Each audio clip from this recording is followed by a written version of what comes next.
Alright, so today Save the World got an update, and I'm going to be of course going through everything in the update, so I will be covering both bug fixes as well as known issues from the patch notes. But before I get into the video, this is just going to be a quick disclaimer, and I will mention this every single time. There is no new content, and yeah, there is no new content at all in this update. If someone says there is, they are lying. So, with all of that being said, let's get straight into the patch notes for this update.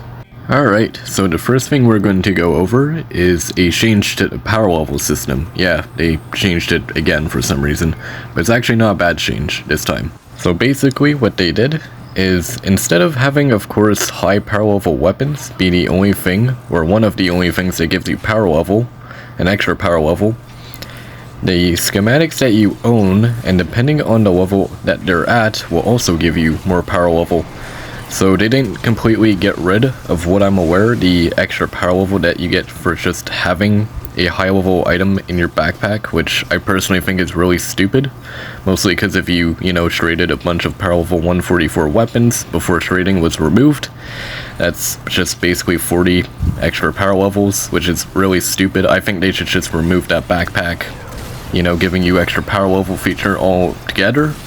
But at least it's slightly better now, so you actually do have to upgrade your schematics in your armory to be able to actually have higher power level. Also, this won't affect ventures at all, by the way. Now, on to the bug fixes. The wall launcher, before this update, used to be bugged to not work at all. That has been fixed, so, you can use wall launcher as an actual strap again. I'm actually using it right here in this little clip or video that I'm actually showing you in the background. So it does work properly again, which is always great. The sound effect that would play whenever you mantled or vaulted over something, it would be really loud and be really irritating to of course listen to. That was of course a bug that has been fixed in this update. This update fixed an issue with some abilities. Some abilities could become spammable even on cooldown, and those spammable abilities could actually consume energy, which of course did hurt any sort of loadout that did focus a lot on energy. So that bug has been fixed now. This next bug fix, let's just say with finger quotes added, isn't really a bug fix, but I don't know why the patch notes have it as a bug fix when it's a known issue. So basically, there's a bug currently right now with reloading your weapon. Basically, if you're playing on controller, basically reloading your weapon as well as searching or reviving someone on your team is the same, it uses the same button. And basically, if your weapon can be reloaded and you're trying to revive someone, it's going to cancel the revive that you're trying to do for your teammate and just try to reload your weapon and then go back to reviving your teammate. So effectively it cancels both out and just wastes your time. Again, I don't know why this is classified as a bug that's been fixed when it quite clearly hasn't. Bit of a weird one there. When you run Hotwire No Lead, his perk has actually been fixed now, so he should be a lot better of a hero to run. So basically, the problem that he had before the update was that he wasn't consistently triggering lightning damage at all when you actually did use your Going Constructor ability. But that has been fixed now, so he should be a lot better of a hero to run now. And finally, for the last bug that has been fixed, there used to be a bug when you went to inspect a hero in your, your home base menus. Sometimes those heroes would become bald or not have their hats, glasses, or any sort of, things that they would be wearing. And instead they would just, become bald or just not be wearing their hats or glasses at all, or any other facial things that they might of course be wearing. That bug has been fixed, so yes, disappointingly, no more bald heroes. Now let's move on to of course the known issues. The first known issue, you've probably actually noticed this if you actually did play Save the World, like just after the update, or of course right now that I'm making the video, but there's actually a research tab for some reason. The old research tab appears for some reason in the armory section of your home base menus. This tab doesn't do anything. It does not give you extra power level, so it's just, I guess, kind of there for nostalgia, I guess. You've probably also noticed that some structures that you might build might not have their animations, finish at all, and they just might be frozen in place. That's a known issue, and that should be hopefully fixed next update.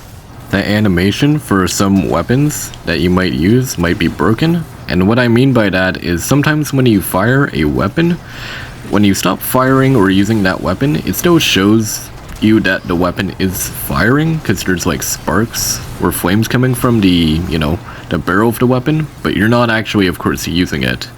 So that is, of course, a known issue. You're still not able to buy multiple armory slots, so keep that in mind, You're gonna have to probably buy all 100 manually. So, yeah, hopefully they get that fixed next update, because that one is honestly kind of a pain in the ass, because you do have to wait quite a while to buy all of them. There is a known bug with the Ancients launcher, where when you, of course, go to aim with its secondary, it just instantly fires, forcing you to reload it. So that bug is being looked into. When someone joins your team, you will get a notification saying that that person that has joined your lobby has increased their overall power level, but they removed that as a feature a while ago when they did, of course, rework all of the power level things. So that's still being, of course, worked on right now. The simple edit UI does not update correctly to reflect the current reset after editing a structure. Directional boost pads do not activate when you phase shift onto them. This is for some reason classified as an Xbox One bug, or known issue, I guess. I'm not sure why, because the game is cross-console, but I don't know, maybe it is specifically just something for Xbox One. Buccaneer Shonesy's lead perk, which is called Buckle Plus, basically is currently bugged to provide less value when you, of course, run him in lead. So you won't, of course, get as much benefit out of his perk when you do, of course, run him as your main commander. And finally, the player character may use the wrong arm sweep animation when interacting with rolled objects, so basically searching or collecting something, as an example. And that was pretty much everything in the patch notes, so basically all of the bug fixes as well as the known issues. And yeah, that's pretty much, I guess, the end of the video. If you enjoyed this video, maybe consider liking and subscribing. I do this sort of content all the time, so it helps out quite a lot. Maybe leave a comment if you have any sort of feedback or ideas for future loadouts for weapons or heroes, or builds for different traps in the future. And also, share this video with anyone that does play Fortnite Save the World. It's always great to stay up to date, on what's going on, because you never know what could, drastically change overnight. But other than that, hope you enjoyed the video, hope you have yourselves a great day, and I'll see you in the next one.